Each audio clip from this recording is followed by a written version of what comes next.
እንግዲህ እኛ ሀገር ላይም ልክ እንደነዚህ አይነት ፍርድ እንፈልጋለን። እንደነዚህ አይነት አረሜኖች ሄቨን የደፈረ አንድም ህፃን ልጅም የደፈረ አለ።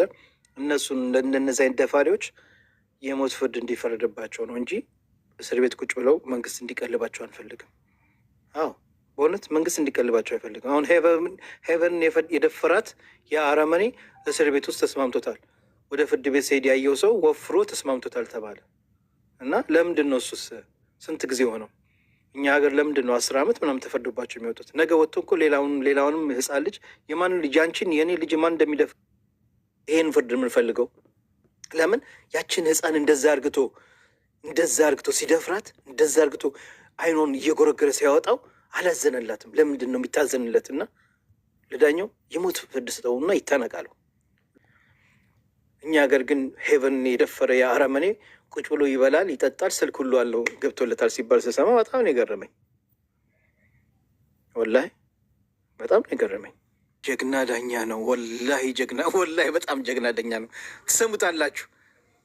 ይሄ እኔ በተለይ ደስ ያለኝ አቃቤ ህጉ በቃ ሲዘረዝረው እንዴት አድርግቶ እንደዚህ በዚህ መንገድ ገድሏታል፣ ይታነቅ ነው ያለው። በቃ ቀጥታ ይታነቅ ያለ ምንም ነገር። ልጅቷ ደግሞ አሳያችኋለሁ፣ ፍርድ ቤት ቁጭ ብላለች። ይገለኛል እያለች ይገለኛል፣ ከወጣ ይገለኛል እያለች እዛው እንዲገደል አዘዙ ማለት ነው። ማሻ አቃቢ ህግ እዚህ ጋር ምን የሚለውን በስሙ ምን አለ? እሱ እንደዛ አርግቶ ሲደፍራት ራህማ የሚባል እዝነት የሚባል ውስጡ ላይ ስላልነበረ ለዚህ ግለሰብ አንዲትም ነጥብ ለሱ እዚች ጋር ማዘን የሚባል ነገር ማዘን የለብንም ነው ያለው። አቤት አቃቢ ህግ ወላሂ ጀግና። ያኔ እንደዛችን ህፃን እንደዛ አርግቶ ሲደፍራት ራህማ የለውም፣ ራህማ የሚባል ውስጡ አልነበረም እዝነት። እና ዛሬ እዚህ ደግሞ ማንም ሊያዝኑለት አያስፈልግም፣ የሞት ፍርድ ነው። አንገቱን ደፍቶ ስለነበረ እኮ ነው። ልጅ በጣም ነው የምታሳዝነው። በሚያሳዝን ሁኔታ ነው እንደዛ የተጫወተባት። አልሐምዱሊላህ እኔ በጣም ደስ ብሎኛል።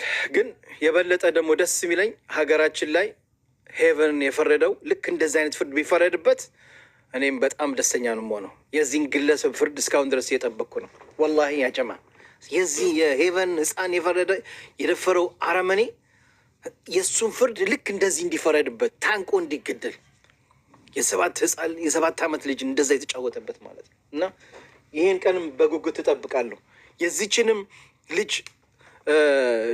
ደፋሪ ፍርድ ማየት ፈልግ ነበር። በጣም በጉጉት እከታተል ነበር። ይገርማቸዋል፣ እከታተል ነበር ምን ላይ ደረሰ እያልኩኝ። ለምን አረመኔ ነዋ። እንደነዚህ አይነት ሰዎች እዚች ምድር ላይ መኖር የለባቸውም። ለምን እኛም ሴት ልጆች አለን። እኔም እሷ የምታክል ልጅ አለችኝ። የእኔ ልጅ እንደዛ ብትሆን ብላችሁ አስቡ። እና አልሐምዱሊላህ ለአላህ ምስጋና ይገባው፣ አላህ ምስጋና ይገባው ወላሂ።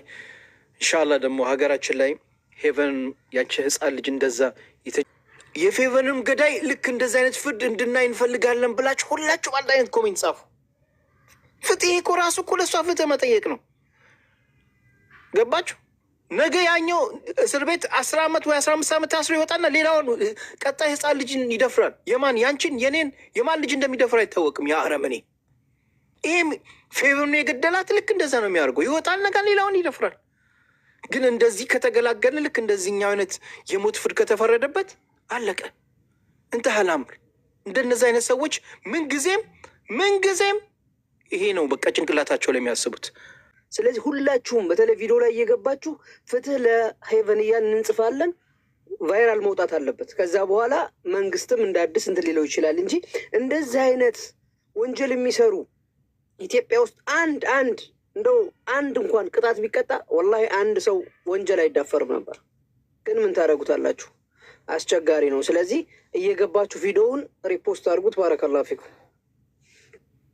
ሰው ምን እያለ ኮሜንት ላይ ወላሂ አንዱ ምን አለ? ወላሂ ይህ ህግ ኢትዮጵያ ላይ ቢደረግ ጥሩ ነበር አለ።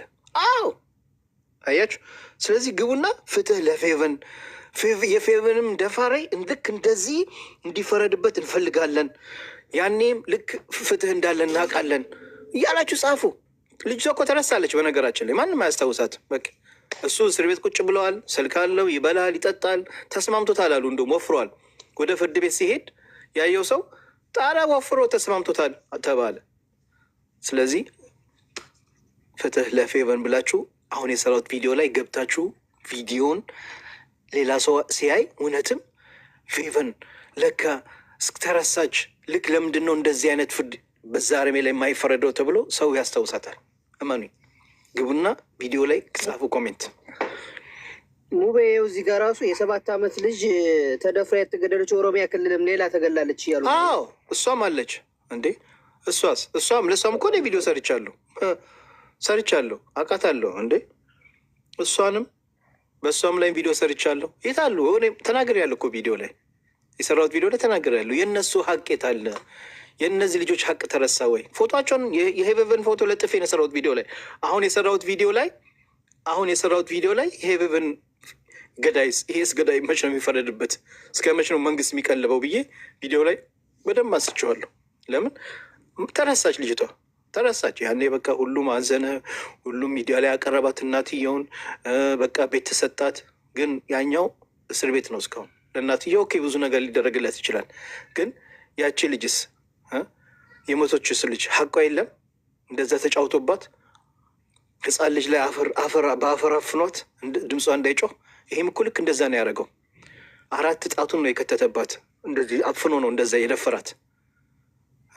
ይሄ አረመኔ ግን ዳኛው በቃ ምንም በቃ እዚህ ምድር ላይ መኖር የለበትም። ሀላስ እናትየው የፈለገችው እናትየው እንዴት ነው ደስተኛ የሆነችው? ፍርድ ቤት ላይ አይታችኋል። ለአላህ ስጁድ ሰገደች። አላህ ምስጋና። ይህ ልጄ አባት የቲም ናት ልጄ፣ ዛሬ አባቷ በህይወት እንዳለ ነው የቆጠርኩት አለች እኮ። በቃ ሀቋን ስላገኘች ልጅቷ ራሷ ጩጫዋ በጣም ነበር የምትፈራው አሉ። ማታ ማታ ትቃዥ ነበር። ለምን ከእስር ቤት ወጥቶ ይገለኛል እያለች ነበር ምትለው። ዛሬ ላይ ግን ይገደላል ስትባል ሰላማን ታገኛለች። ህፃኗን ማለት ነው። ገባችሁ? እኔ በጣም ብዙ የታዘብኩት ነገር ስላለ ነው። ከዚህ በፊት አይደለም ከሄቨን በኋላ ብዙ ህፃናቶች ሞተዋል። ብዙ ህፃናቶች ታፍኖ ተወስደዋል። ብር ተጠይቀዋል። ህፃናት እኔ ራሱ የማውቀው ማለት ነው ታፍኖ ተወስዶ ይሄን ያክል ብር ተከፍለ ተብሎ ከሄቨን በኋላ በጣም ብዙ ህፃናቶች ማለት ነው። ወላኪን ማለት ነው ምን አለ መሰለህ ሙቤ፣ አሁን ሄቨን በጣም በአሰቃቂ ሁኔታ ነው የተገደለችው። ህፃን ናት። ጠግባ ሮጣ ያልጠገበች ህፃን ልጅ በቃ እንዶ አስበውና ማለት ነው። ያኔ ያ ሁሉ ነገር ተፈጠረ። ሚዲያ ላይ ሁሉም ሰው ሆይ ሆይ ሆይ አለ። በቃ የሆነ ሰውየው እንደሚገደል በቃ አሁን እንደሚፈረድበት ነገር ሆነ። ከዛ በኋላ ደግሞ ቶሎ ብሎ ምን ይደረጋል መሰለክ? ቤተሰብ አፍ ማስያዝ ማለት እናቷ ሚዲያ ላይ ወጣች፣ ብር ተሰበሰበላት። አሁን እንደኔ የሄቨን እናት ብሆን በእኔ የማደርገው በሰዓቱ ምን ነበረ? አሁን ያኔ እነዚህ ቁሶች የሚያስፈልጋት ሊሆን ይችላል። ወላኪን ከልጄ ነፍስ አይበልጥም። ምክንያቱም ገንዘብ ነገር ሰርቼ ያመጣዋል፣ ቤትም ከሆነ ደግሞ ሰርቼ ያገኘዋል። ግን አሁን በሰዓቱ እኔ ያጣሁትን አይደለም ማሰብ ያለብኝ። ልጄ ናት፣ ሞት አላገኛትም፣ ግን ፍርድ ማግኘት አለባት። የእሷ ደም ደግሞ በቃ መታየት አለበት። ዳግም በሌላ ልጅ እንዳይከሰት እኔ ይቅርብኝና ልጄ እንደገደለ ይደረግልኝ ብዬ ፍርድ እኔ እሪ ይላለሁ ማለት ነው። ግን ያኔ ይህ ሁሉ ነገር ተደረገላት፣ ሚዲያ ላይ ብር ተሰበሰበላት፣ ቤት ተሰጣት።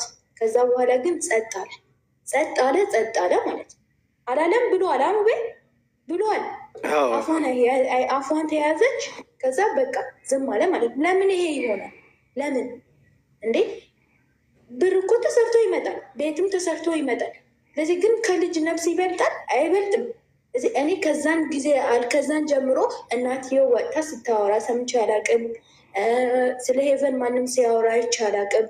በቃ አንድ ጊዜ ተደረገ፣ ተሰጣት፣ አፏን ተያዘች፣ አላስ በቃ አላወራችም ማለት ነው። ይሄ ነገር ለምን ይሆናል? ይሄ ነገር ለምን ይደረጋል? ለምን? ህፃናት ነፍስ አይደለም? የህፃን ልጅ ልብስ ነፍስ አይደለም? ሄቨን ራሷ የቻለች አንድ ሄቨን ናት። እናትየው ሌላ ሄቨን ትወልዳለች? አትወልድም። በቃ ሌላ ሄቨን ወይ ሌላ ሀገር የምጠቅም ሰው ትሆናለች፣ ወይ ለሆነ ሰውን የሆነ በቃ ታሪክ ምሰራ ልጅ ትሆናለች። ሄቨን ማለት ራሷ የቻለች ሄቨን ናት። ስለዚህ ሌላ ሄቨን ትፈጠራለች? አትፈጠርም። በቃ ስለዚህ ለምን ይሄ ነገር ይሆናል? እኔ ወላሂ ሙቤ በጣም ጥያቄ ነው የሚሆንብኝ። በጣም ማለት ነው በጣም እንደ የሆነ ጊዜ ላይ ህፃን ልጅ ነው፣ የስንት ዓመት ህፃን ልጅ ነው ተገደለ፣ ወንዝ ዳር ላይ ተጥሎ። እኔ ሙቤ እኔ ወላሂ በጣም ነው የሚገርም። ያ ህፃን ልጅ ሞቶ ወንዝ ላይ ተገሎ ከውሃ ውስጥ አውጥቶ ግን ማንም የጮኸ ያወራ የለም። ለምን ግን እኛ ሀገር ላይ እንደዚህ ይሆናል? ለምን ሙቤ ወላሂ ለምን? አገራችን ፍርድ የለም? አገራችን ህግ የለም? እንዲህ በስነስርዓት ህግ የሚያሰፍን ሰው የለም ማለት ነው። እኔ ሙቤ ወላሂ ጥያቄ ነው የሚሆንብኝ፣ በጣም ጥያቄ ነው የሚሆንብኝ ማለት ነው። አዲስ የገባችሁ ሰዎች አሁን በድጋሚ እየጠይቃችሁን ምን ተብሎ ነው ሙቤ እያላችሁ ነው። ይኸውላችሁ ይሄ አረመኔ እዚህ ጋር የምታዩት ፍርድ ቤት ቆሞ ይሄ እችን የ14 ዓመት ልጅ እንግዲህ እናትየው ሱቅ ኦሞ የልብስ ኦሞ ገዝተሽ ነይ ሲላት የሚኖርበት አካባቢ ትንሽ ጫካ ነውና ብዙ ማብራት የለም አካባቢው ላይ። ልክ እሷ ደግሞ በአቆራጭ ሂዳ ሱቁ ጋር ልትሄድ ስትል እዛ አካባቢ ደግሞ የመሬት እርሻ መሬት አለ። እዛች ጋር ጠብቆ ጨለማ ውስጥ ኮትቶ አስገብቶ በሚያሳቅቅ ሁኔታ ደፍሯት 4 ጣቱን እጁ ውስጥ ከቶ ድምጿ እንዳይሰማ ከደፈራት በኋላ እሷ ፌንት ወጥታ ስትነቃ አይኑን በእጁ ደግሞ አይኑን ጎልጉሎ ሊያወጣው። አስባችሁታል? እስኪ አስባችሁታል? አንድ ሰው በጣቱ እንደዚህ አይደለም እንደዚህ አንዴ እንኳን እንደዚህ ሲመታችሁ እንዴት እንደሚያም እንደዚህ እኔ እንኳን አንዴ አይኔን እንደዚህ ሳረግ እንዴት እንደሚያመኝ አይደለም እንኳን እንደዚህ በጣቱ ጎልጉሎ እንደዚህ አይኗ እንደዚህ እስከሚሆን ድረስ ለምን እንደዚህ እንደማድረግሽ ታውቂያለሽ ይላታል። ተወኝ ስትለው አይንሽን ጎልጎ የማወጣልሽ በኋላ ስትጠየቂ ማነው ያደረገች ስትባይ እኔ ነው ብለሽ እንዳትመሰክርብኝ ያለ ነበር። እንደዚህ ግን